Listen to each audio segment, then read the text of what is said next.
자기가 원하는 일? 그런 부분이 필요한 것 같아요. 감당할 수 있을 만큼, 그러니까 일을 하면서 감당할 수 있을 만큼 그런 어떤 프로세스가 돼야 아무래도 자립 의지가 생기지 않을까. 그게 되게 중요한 것 같아요. 운전직 쪽을 좀 해가지고 그쪽으로 좀 가려고는 하고 있는데 뭐 면접이나 뭐 그런 것들 좀 어렵죠. 네, 앞서 영상에서 보신 것처럼 노숙인들이 자립을 하는데 가장 필요한 것 중 하나는 바로 취업입니다. 안정적인 수입이 있어야 자립도 하고 사회생활도 이어갈 수 있기 때문인데요. 인천시는 지역 노숙인 자활시설과 연계해 취업 지원 프로그램을 운영하고 있습니다. 실제로 2022년 올 한 해에만 164명이 노숙 생활을 청산하고 취업에 성공했습니다. 인천 지역 시설 생활 노숙인 수가 250명인데 이 중에 65.6%가 취업을 한 셈입니다. 인천 지역의 전체 고용률이 62.8%니까 이보다 조금 더 높은 수치입니다. 하지만 전문가들은 당장의 취업률보다 고용의 지속성이 중요하다고 말합니다. 노숙인들의 경우 일용직 취업이 많고 장기 고용 계약을 맺더라도 길거리 생활에서 얻은 질병과 낮은 자존감으로 퇴사를 하는 경우가 많기 때문입니다.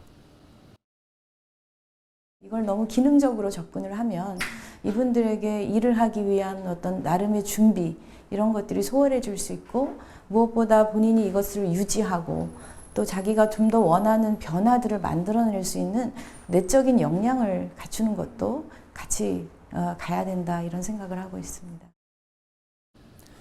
그렇다면 노숙인 직업교육 현장에서는 어떤 변화를 바라고 있을까요? 기획보도 마지막 이야기. 인천 지역 노숙인 직업교육 현장의 목소리를 이재필 기자가 전합니다.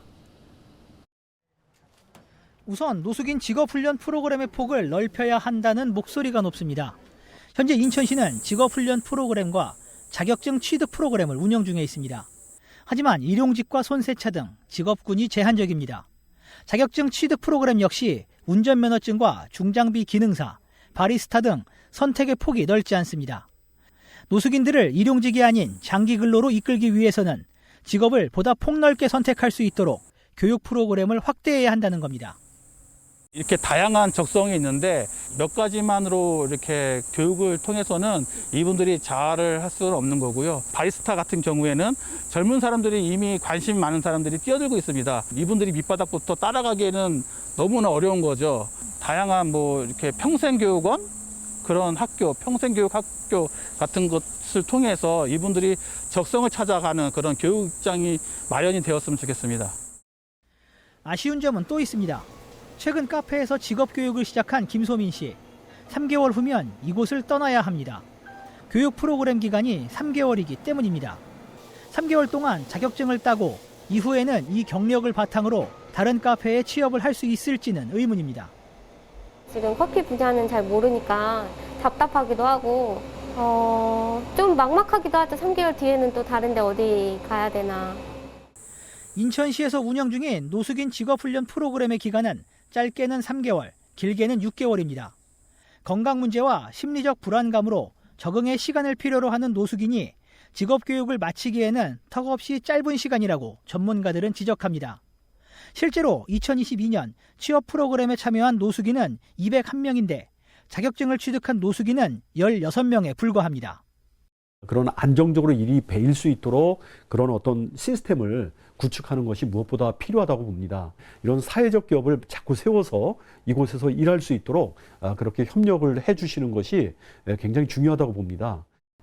인천시 의회도 노숙인 취업 지원 프로그램이 현실에 맞게 확대돼야 한다는 데 공감했습니다.